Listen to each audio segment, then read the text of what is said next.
مساء الخير على الجميع، ويا رب الكل يكون بخير وصحة وسعادة. طبعا رجعنا لكم بعد غياب طويل جدا جدا جدا لظروف خاصة بارتباطات العمل وحاجات تانية مش هنقدر نتكلم عليها دلوقتي، ولكن رجعنا في يوم مميز جدا جدا جدا وعلامة فارقة في تاريخ الدوري المصري. المفروض كان النهاردة مباراة ديربي، مش قمة يا جماعة، مش قمة عشان بس اخواتنا ايه بتوع نادي الزمالك قمة ومش قمة. لا لا لا، ده ديربي، عمرك ما هتكون قمة. القمة لما تيجي تناقش القمة دي معناها فريقين قريبين من بعض في البطولات، بينهم تكافؤ، بين الفرق بينهم بطولة اتنين تلاتة اربعة عادي، مش دبل وتريبل احيانا في بعض البطولات. لا لا لا، ده ماتش ديربي فرقتين من محافظة واحدة، زي مثلا ديربي المرسيسايد بين ليفربول وايفرتون كده. مثلا ديربي المرسيسايد من محافظة واحدة، مدينة واحدة، ده اسمه ديربي. انما قمة لا لا لا، عمرها ما كانت مباراة قمة يا جماعة. لو رجعت يعني حتى بالاحصائيات والتاريخ والارقام، عمرها ما كانت مباراة قمة. انا فايز كم مرة عليك؟ انا هتلاقيني ضعف الفوز عليك في مباريات اللي بتسميها مباريات قمة. هي مباريات ديربي، لان زي ما قلت لك معيار القمه دي حاجه تانية.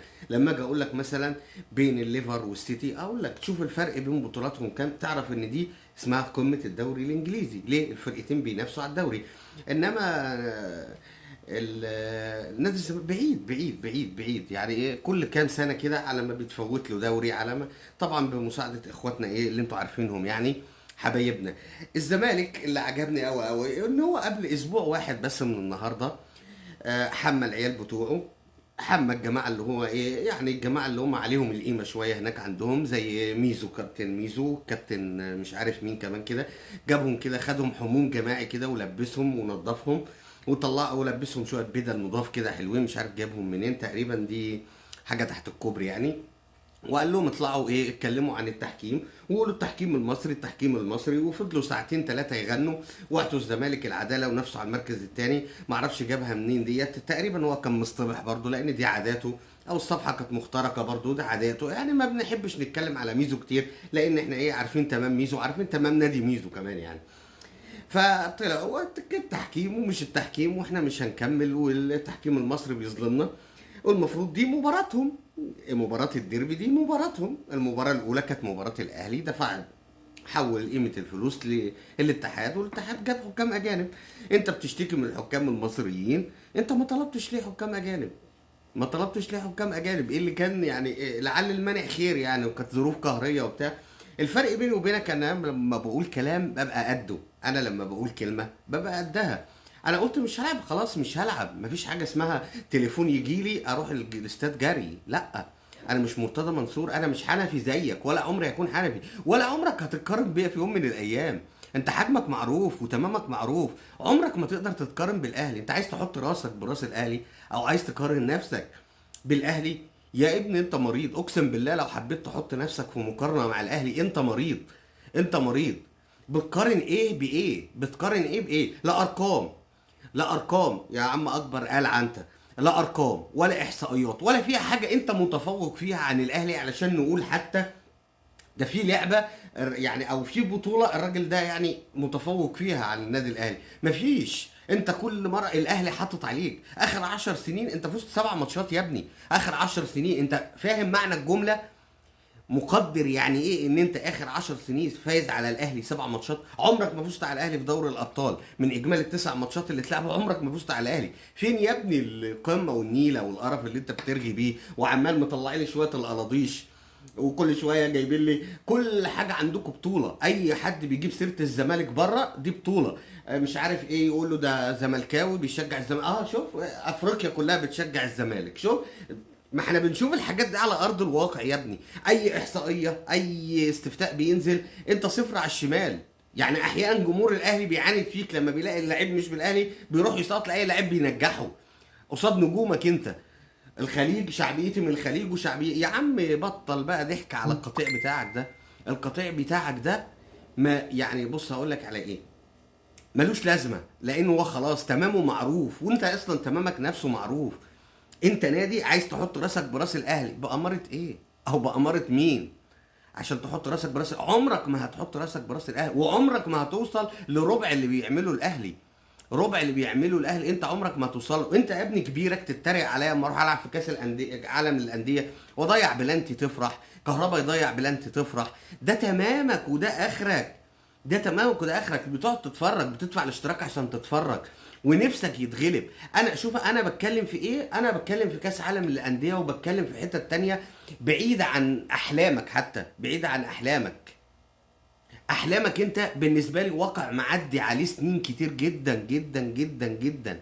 انت ده تمامك وده اخرك. ان انا اكون في كاس العالم، بلاعب في نص النهائي مثلا نادي معين، سي اي نادي، انت تمامك بتقعد عايزه يخسر. انت عايزه يخسر، مش انت عايز تنجح نفسك او تجتهد علشان تخش. لا، حتى بيراميدز، ده بيراميدز ما بيلطش لك على قفاك. بيراميدز بقى عاملك قفا، بقى عاملك كده ان هو مش شايفك. يلا لا احنا مش هنلعب كاس السوبر، يلا يا بيراميدز. لا ده بيراميدز معانا وفي صفنا، ده حبايبنا ولا. خبطك على قفاك وراح لعب عادي، مفيش مشكله. بقاله 3 سنين بيلعب دوري ابطال عادي، مفيش مشكله. انت بالنسبه لك اساسا عشان تعرف ان انت اساسا قليل قوي وضئيل قوي، نجومك طلعوا يشجعوا بيراميدز. نجومك، محللينك، اعلاميك. ده في ناس مش عارفه انت اتاسست امتى يا ابني وبيتكلموا عليهم. عندك صبحي لهبل بتاع صبحي، اسمه ايه ده؟ والله ما اعرف اسمه. وعندك الواد اللي اسمه التاني ده اللي طلع الدرديري، وعندك شويه عاهات بسم الله ما شاء الله يطلعوا.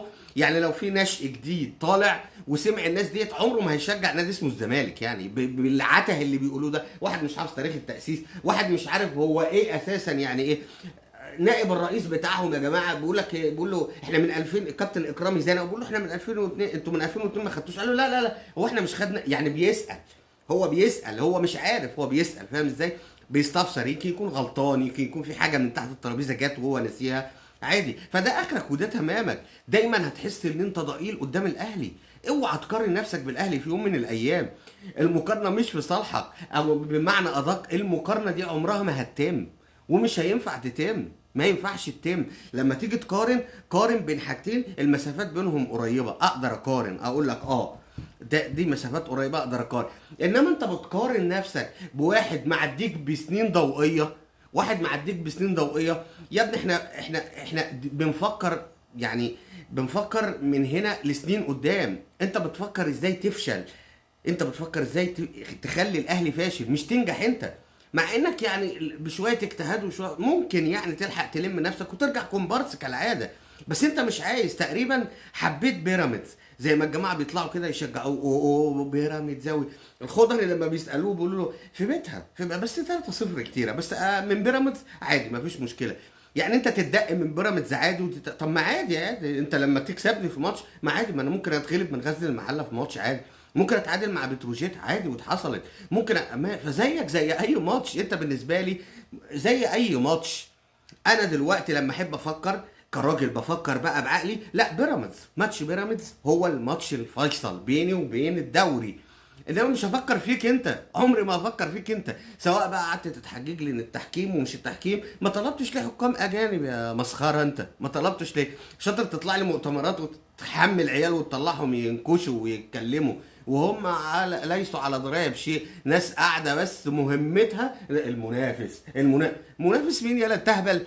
انت هتعمل راسك براسي او هتقارن نفسك بيا في يوم من الايام؟ انت مريض يا ابني، واقسم بالله انت مريض.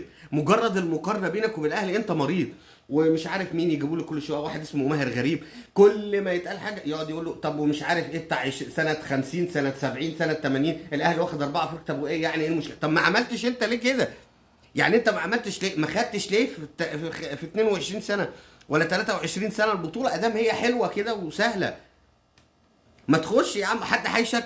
انت مش عارف دي مشكلتك، انت مش عارف دي مشكلتك. اتعامل معاها على انها مشكلتك مش مشكلة الاهلي. نجاح الاهلي او فشل الاهلي بالنسبة لك نجاح، انما نجاح الاهلي احنا عارفينه ماشي على ايه، ونظام الاهلي ماشي على ايه. فاهدي شوية يا بيضة، وبلاش شوية الافاقين اللي انت بتطلعهم لنا ده، عشان تمامك معروف واخرك معروف. سلام عليكم.